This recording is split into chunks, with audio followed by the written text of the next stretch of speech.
Hello everyone and welcome back to the Pets App podcast. I'm joined today by Allisdhair McNaull. He is a locum vet and author of the Vet Mindfully blog, having previously held senior vet positions at the Vet, CVS and elsewhere. And he brought us the Mindful Bitch Spay. Allisdhair, can we start by talking about exactly what that is? Hi.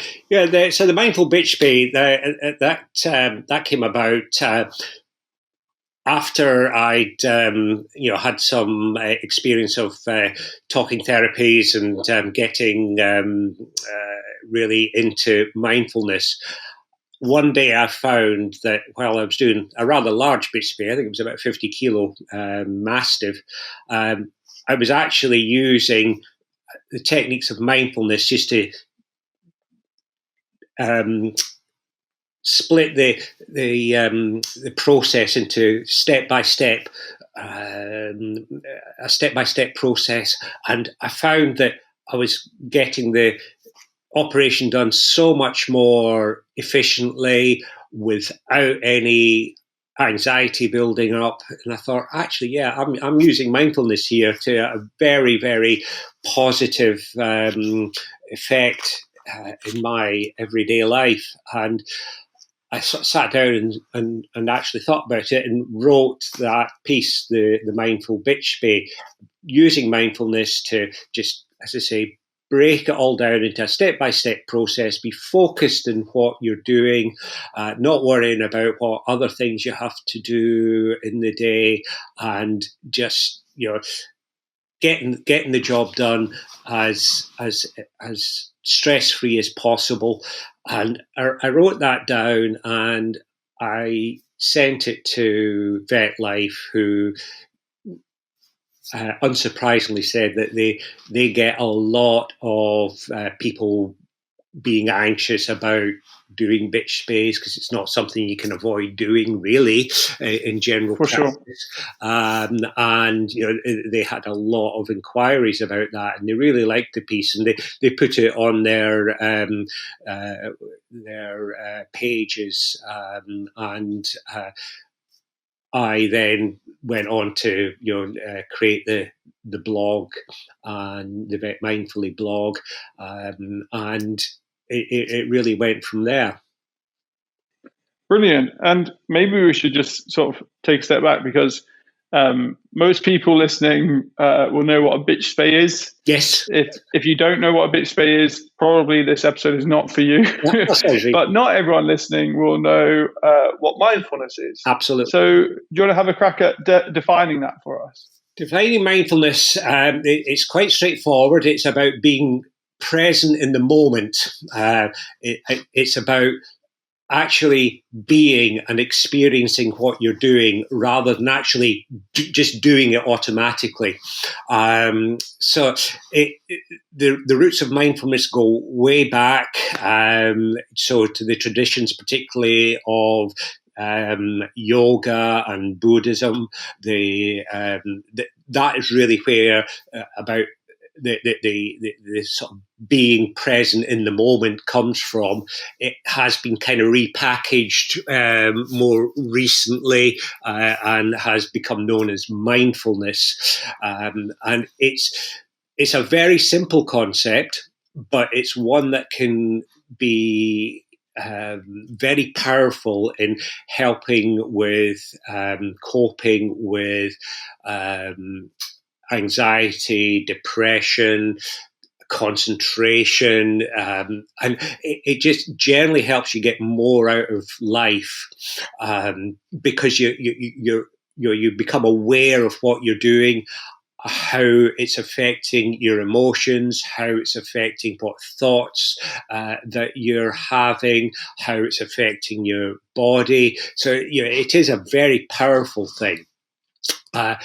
It's something that is you can pick up a self-help book and learn about it, but I do think it is more beneficial to have some sort of teacher, if you like, to help guide you through it all.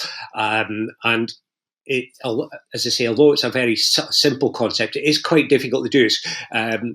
when you start, you tend to sort of start by sitting down and doing exercises like concentrating on your breathing for a few minutes, and just getting used to this idea. But as it develops within you, it becomes part of your very being, if you like, where you've got a constant monitor of your thoughts and emotions, and you think, "Oh, that's making me feel this way, or that's making me feel that way. Why is it making me feel that way?" And you get a lot out of it. Super interesting, super interesting. And I guess the experience of it will be slightly different for different people, and it's important not to be too prescriptive. Yeah, it's a technique that anybody can use, but yes, we are all individuals. We all have our own experiences, which have led us to where we are now, and we all react differently to different things. But the important thing about mindfulness is you actually become aware of how you're reacting and what you're feeling and how it's affecting you physically and mentally. Yeah, and I've seen you write in a very compelling way on the importance of taking time for reflection. Yeah. But then you just described mindfulness as about being in the present moment. Yeah. How do you reconcile the two? Yeah. Well, I think they are very much. There's a big interplay between the two of them, because I think without the mindfulness, it's more difficult to reflect, because with the mindfulness, you know how things have gone, how you've reacted to them. Have they gone well? Have they gone badly? Whatever. And then setting aside a bit of time afterwards to reflect on that, you can get a deeper understanding of why things went the way they did, good or bad. Yeah. And then you can start to think, well, wait a minute, is that a sensible thing to be thinking, or is there evidence to support that that's actually the truth of the matter, or is it just made up thoughts that are just whizzing about in your head that are maybe creating a false reality, if you will. But that time of reflection can, and with the backed up with the mindfulness, you can form a very strong plan to go forward. Yeah, I can see that for sure. And am I right in thinking you're a big advocate for taking some of these practices into practice? So time for reflection, you talk about taking the time to have team meetings, for example. Definitely. Again, we see a lot. I mean, within the profession, there is a huge problem with stress, burnout. People feeling undervalued, not supported. And you just have to look at any of the sort of vet forums on social media, and it's just crowded with that sort of content. And there's very little on how to sort of reduce the stress of the job.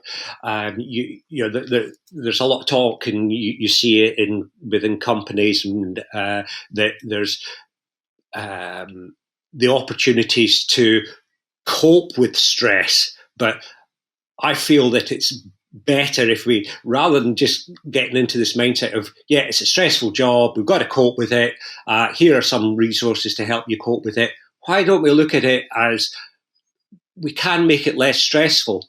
And I really believe that one of the biggest ways forward with that would be to have sort of regular sort of team meetings, getting together to reflect on what's happened in the recent past,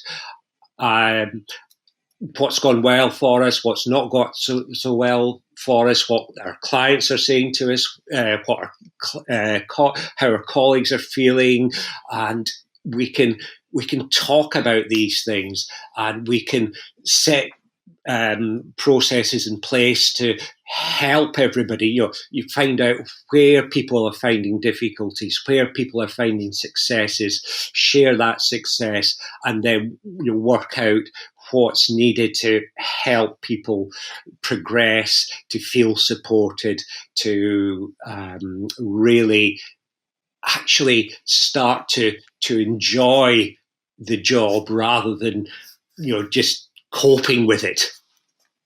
Yeah, the skeptic voice there, I can hear sort of people working in busy practices sort of shouting out their preferred podcast format. Yes. That, hey, Allisdhair, we'd love to do team meetings, but we barely have time to do it, to get lunch. Yeah, with the phone's ringing off the hook. Anytime we do try, we can't all get in one room because someone has to start the phones, etc. Yeah. Practically, how do we make this happen? I think that we need to have a bit of a culture change, and we need to set aside time. Personally, I would suggest, once a week, where you can have meetings that last no more than an hour, maybe even just 45 minutes. So it's not a long time out of the working week. I do think it has to be in the normal working hours, but that time can be set aside in the diary, so we know we're not booking in any consultations at that point. How it's tailored in each individual practice will have to be worked out at the individual practice level. But I think the fundamental mindset is that time is set aside for meetings. Now, I think almost impossible to have everybody in the meeting at one time. Yes, somebody has to answer the phone. If you're in a multi-branch practice, it may be that you can coordinate with other branches and you could divert the phones for that 45 minutes. Yes, emergencies can come in, but if we maybe allocate a vet and a nurse to deal with emergencies if they come in, but you have a different vets and different nurses every week, so it's not the same person that's having to deal with it. And I think if we're having them weekly, then they're shorter, they are more focused, you can get a lot more done, and they become more valuable. What I feel does happen at the moment, and I see this in a number of practices where they think, we want to have meetings, but we're only going to have them sort of once a month, once every 2 months, something like that. Well, the day comes for that meeting and something happens to make it not happen, and then it's another month or another 2 months before another meeting comes along, and then there's the agenda of that meeting gets longer and longer and longer, and you end up it's just not going to be a useful or pleasant experience. So I think everybody's shouting at us, we're far too busy. I haven't seen a practice where you couldn't find 45 minutes a week to block off some time, and with the exception of emergencies, where you couldn't actually do this. Yeah, it's interesting that we allow the sort of telephone to dictate what we can and can't do. And obviously, we're on a bit of a mission to free practices from the tyranny of the telephone, and putting people back in charge of their own workflows is key to them sort of feeling happy and performing at their best. Yeah. But these things don't have to be done just on the group level. You also talk about more sort of one-to-one formats. Yeah. I'm thinking of the stuff you've talked about on mentoring. Yes. Yeah. Talk to us a bit about that. So I think that all these things are all going to help, and the mentoring is really, it's good to have somebody that you can just talk to. a colleague that understands what's involved with being a vet or a nurse, and you can talk to them about anything. And again, it's encouraging that culture of no blame, no non-judgment. So you can rather than people going around thinking, oh, this is I'm terrible at this, or I don't understand that, and rather than look, I don't want to feel stupid by not asking anybody or my boss about it or whatever.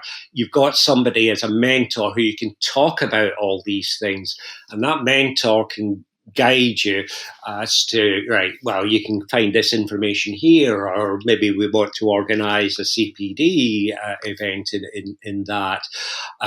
So, and that's the mentoring thing. The one-to-ones, you still need the one-to-ones with with your managers, be they the practice owner, your boss, whatever the structure is, where you can ask for support, guidance, and they can ask you to this is what we would like you to do. Are you okay with that?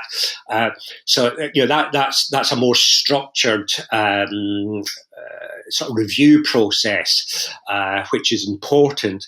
But the mentoring is just somebody that you can actually talk to at any time, just to sound them out, just to explore maybe, what you're feeling, what you're experiencing. Is this normal? Is it not normal? Or, have you seen this? Have you done that? And just sit down and chat at any time.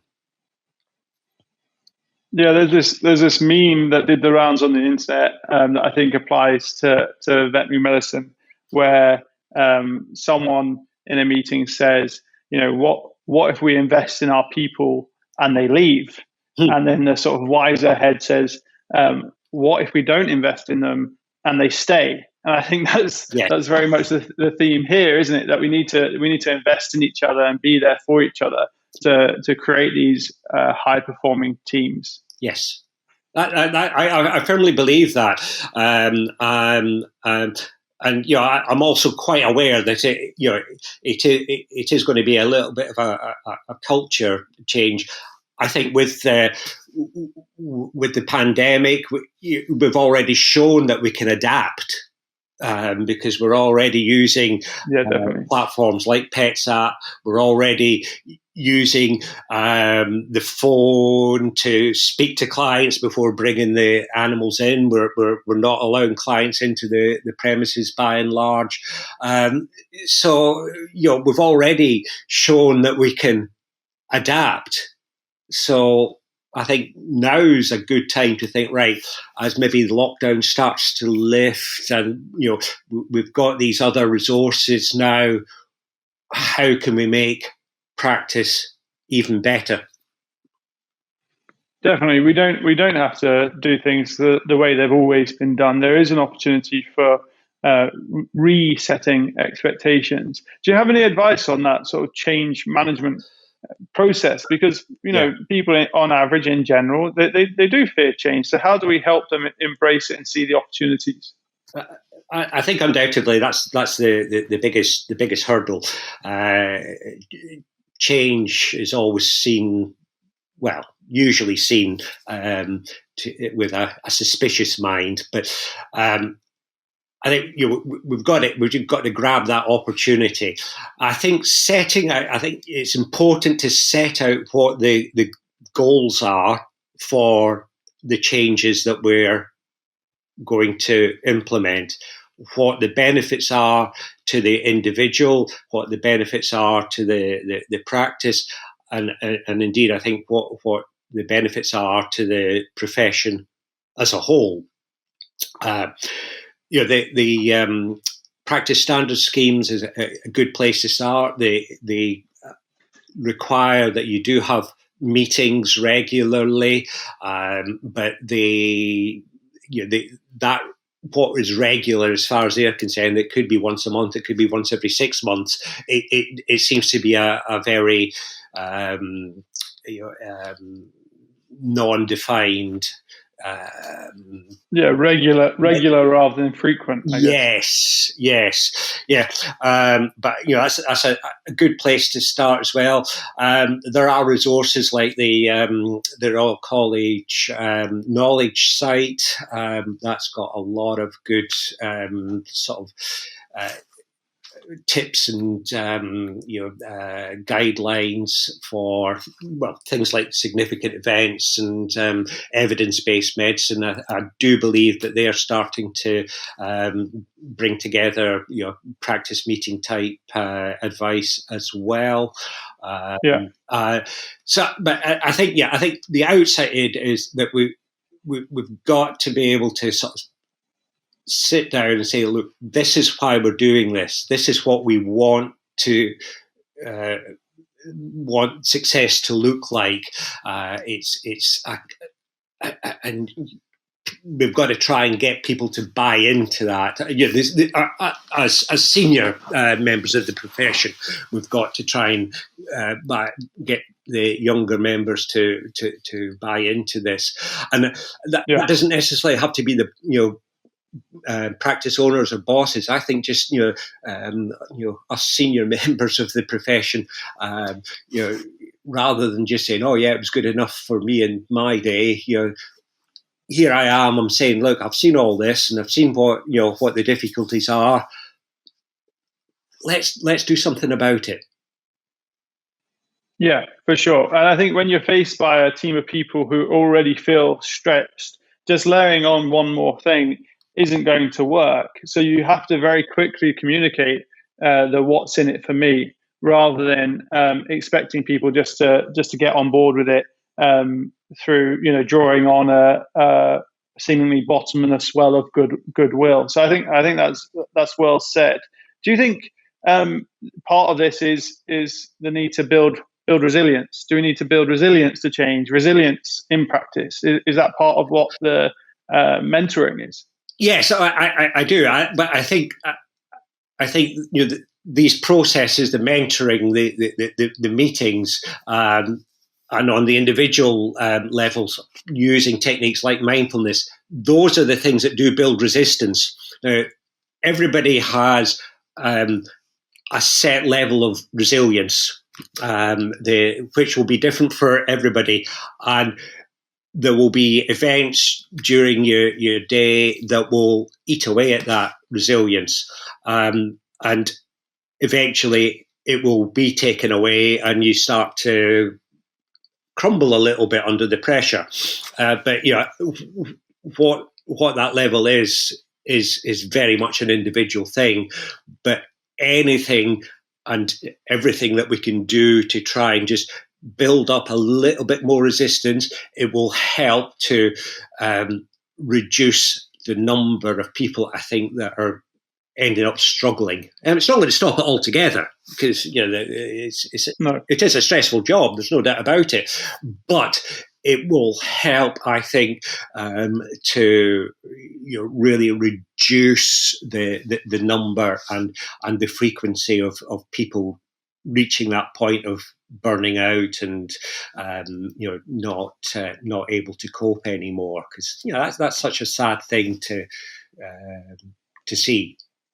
Definitely, that's not an outcome anyone wants. I think that's the great thing about what I've read of your writing, Allisdhair, is you're actually tackling it from both sides. It's yes, doing things to build resilience, but also doing things to decrease the amount of resilience anyone needs to survive and thrive across the veterinary professions. And so thank you for that. And we're coming to the end of our time here. I just wanted to ask you a final question around, if people want to learn more about what we've discussed, where can they find you?